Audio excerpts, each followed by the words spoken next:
اگر آپ کو مریض کے متعلق یہ معلوم کرنا ہو کہ جسمانی مرض ہے یا سحر جادو کسی نے کیا ہے یا عاصب ہے، تو اس کا طریقہ یہ ہے کہ مریض کے نام کے حروف اور جس دن سائل نے سوال کیا ہے اس دن کے حروف لے کر دونوں کے عدد نکال لیے جائیں، پھر دونوں کے اعداد جمع کر کے 4 سے تقسیم کریں۔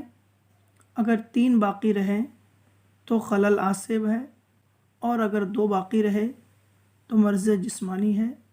اگر 1 باقی رہے تو اندرونی بخار ہے، اور 4 سے برابر تقسیم ہو جائے تو سحر جادو تصور کرنا چاہیے، اور جو معلوم ہو اس کا علاج کریں۔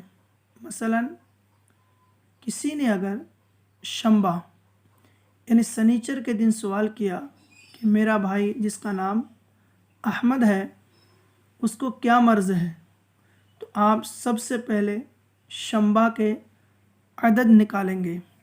شنبہ، تو آپ نے شنبہ لکھا، پہلا حرف شین ہے، دوسرا حرف نون ہے، تیسرا حرف با ہے، چوتھا حرف ہا ہے۔ تو آپ نے یہاں لکھا شین کے 300 عدد ہیں، اور نون کے 50 ہیں، اور با کے 2 ہیں، اور ہا کے 5 ہیں۔ ٹوٹل کتنے ہو گئے؟ 350 اور 2 352، 352 اور 5 357، 357۔ اس کے بعد آپ کو نکلنا ہے احمد کا۔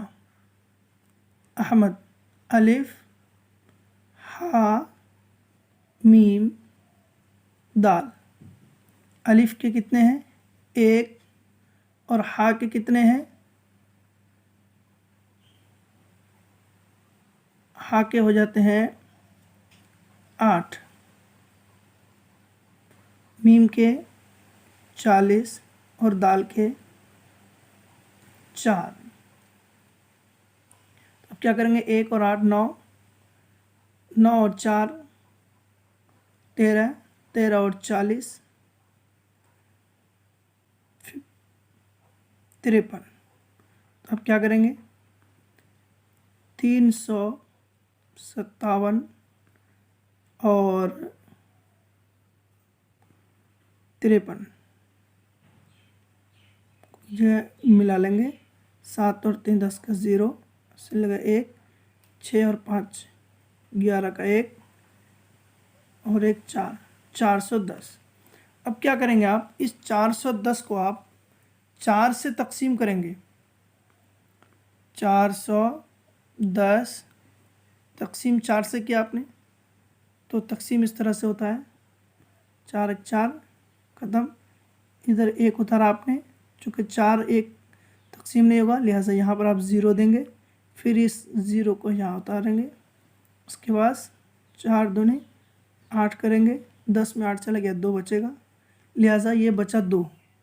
تو اب آپ کو معلوم ہونا چاہیے کہ اگر 2 بچے تو پھر آپ کو میں نے شروع میں ہی بتایا تھا کہ اگر 2 باقی رہے تو مرض جسمانی ہے، تو آپ کو پتہ چلا گیا کہ جس کا نام احمد ہے اس کو مرض جسمانی ہے، کوئی سحر جادو وغیرہ نہیں ہے۔